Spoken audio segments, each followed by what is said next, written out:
Good morning. I received a request from a subscriber to make this video. So let's start off by getting a doctor's take on what's happening with the whole Novo, Nordisk, Eli Lilly, FDA thing. And then I'll give you my opinion. Novo Nordisk files with the FDA to remove semaglutide from compounding.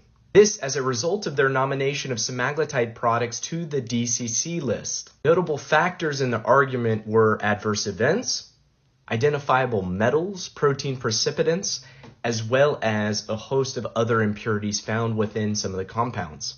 Last but certainly not least, the concern for immunogenicity or the potential adverse immune reaction to compounds.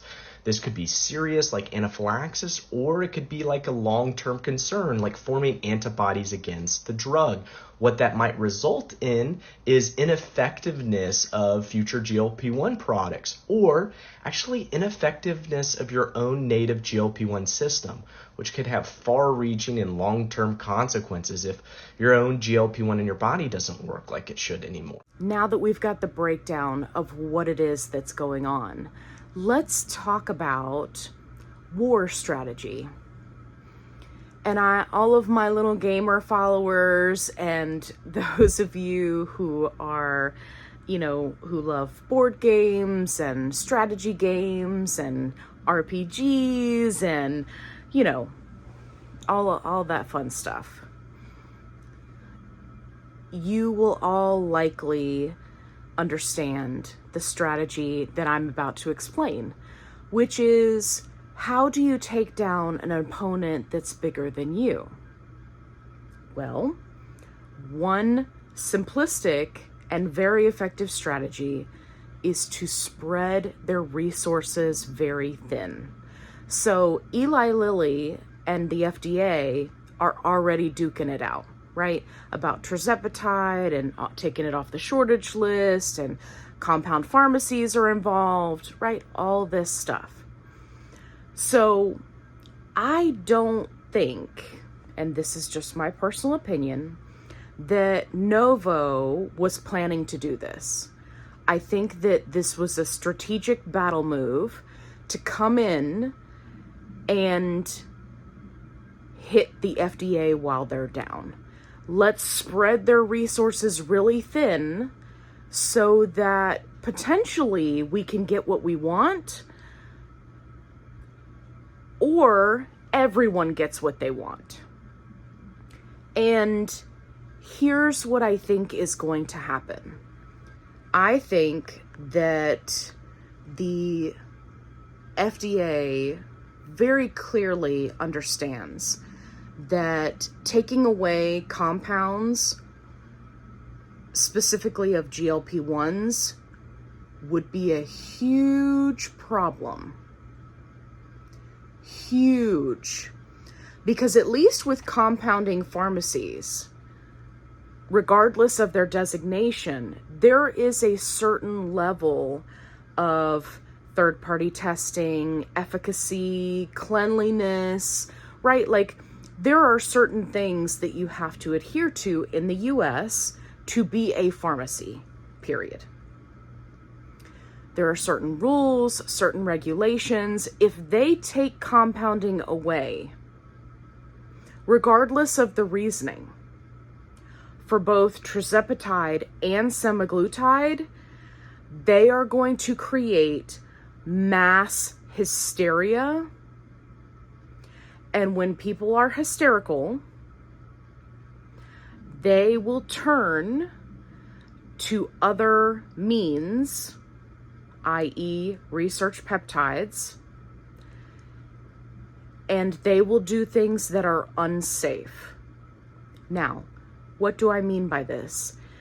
I am currently in the process of researching in-depth research peptides. I have not formulated an opinion yet on whether or not they are safe, they are ethical, they are a good option, right? I think that anytime you take something and put it into your body, you are running the risk of something bad happening, right? I mean, it's just common sense. So there's a certain amount of risk. Now, my opinions of research peptides aside, reptides, that's what we should call them.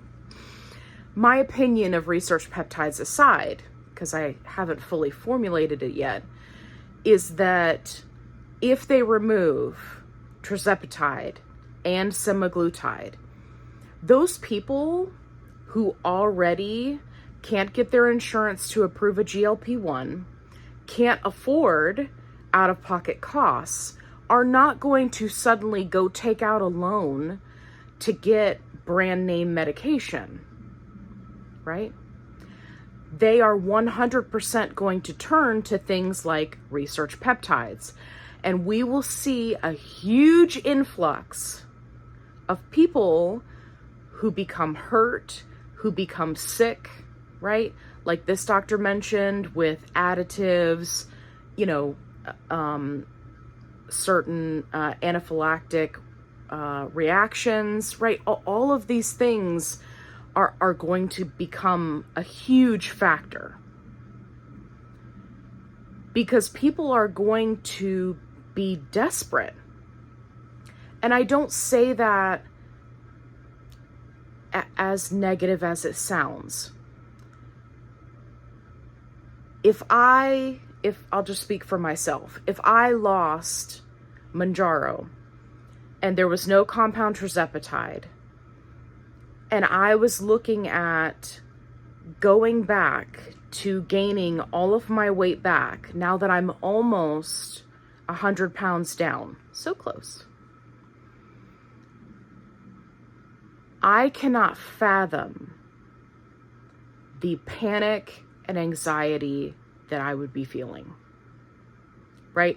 I think that we can all collectively understand how it would feel to have the solution and then have the rug ripped out from underneath you.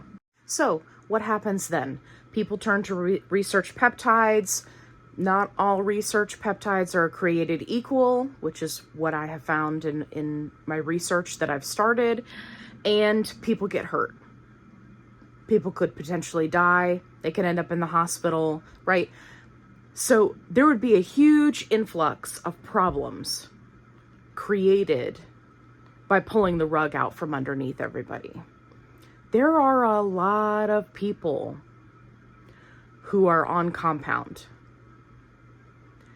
So if the FDA was to allow this idea of, oh, this is too complicated to compound, they're not doing it correctly. If that's the case, every pharmaceutical company could come in and then say, oh, well, you can't make a compound of our medication because it's too complicated. Right? It would open the door for so many medications that are being compounded for those companies to then go and say, no, just kidding. We want all that money. You can't do that, right? It doesn't make any sense. It makes zero sense. And this is going to sound bad, but it's just me, giving it to you straight. If the FDA or the government or these pharmaceutical companies, if anybody really cared about people overdosing on GLP-1s, this would have been raised a year ago, 2 years ago, 3 years ago, right? It wouldn't be coming to a head right now. The only reason why it's coming right now is because we have 3 entities that are hitting the FDA with a 1-2 punch, right? We've got compound pharmacies, telehealth companies over here battling to keep compound, saying it's medically necessary. We've got pharmaceutical companies, right? Eli Lilly, Novo Nordisk coming in and saying, hey, they shouldn't be allowed to compound these, take them off the shortage list, right? Well, list of reasons. And if the FDA crumbles on all of these points in favor of the pharmaceutical companies, there is going to be a riot. There is going to be backlash. There is going to be a mass exodus to research peptides. And people are not going to know what to look for. People are going to be desperate. People are going to be in a state of panic. Just removing Tirzepatide off of the shortage list has sent people into an absolute spiral. And with good reason. I'm not saying this to put those people down. I completely understand. What I'm saying is, when people are desperate, they make mistakes. They do not make educated decisions. They do not research things first. So what's going to end up happening? And it's all over my Facebook feed. It's like every other thing is research peptides. Now, part of that is because I'm currently researching them. And I also have to research these people that are trying to come into my group that are selling these things, right? So just simply by clicking, it's going to make it more of my algorithm. I resign myself to that. But at the same time, that's also true of people who are looking at it and clicking on it because they think, oh, it says Tirzepatide. Okay, great. I can get my compound from there. Right? Not realizing it's not quite the same thing. So I think that the decision makers in the FDA are not stupid. I think that they understand the level of mass hysteria and panic that will come, right? Like that leaked information about Tirzepatide coming off the shortage list. They knew this was coming. I think that they will deal with it accordingly, but not in the way that the pharmaceutical companies want them to. I think that they will impose more regulations. They will allow compounding to continue, but they're going to make these compounding pharmacies and telehealth companies jump through more hoops rather than get rid of it completely. And that is my prediction. It's just my opinion. It would be a free-for-all if they gave in specifically to Novo Nordisk, saying, oh, this is too complicated, they can't compound it safely. It would be an absolute free-for-all. And every pharmaceutical company who has medications that are being compounded would then go in and say, hey, remember when you said that this was too complicated? Ours is too complicated too, right? Like you don't want to do that. You can't, once you open the floodgates, that's it. It's flooding. You can't hold it back.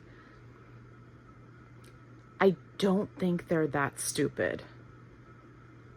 So I think that there will be some middle ground, right?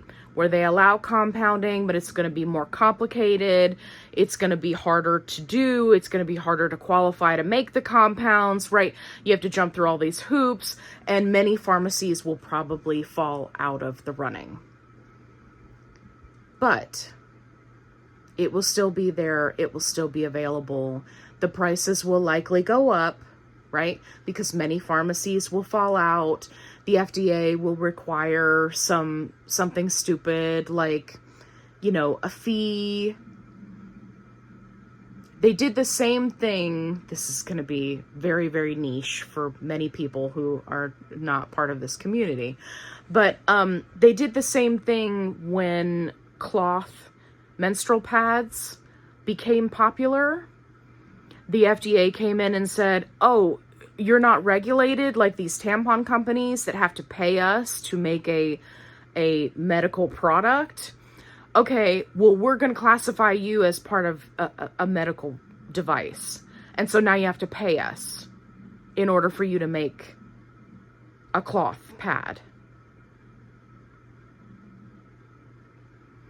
I assume it will be something equally as stupid, but that will not give in to pharmaceutical companies and will allow compounding to remain. That's my prediction. We'll see how it goes. I hope you found this video helpful. If yes, give me a thumbs up. Tell me in the comments below what you think is going to happen. I'm interested in everybody's opinion. I would encourage you not to panic. Please don't panic.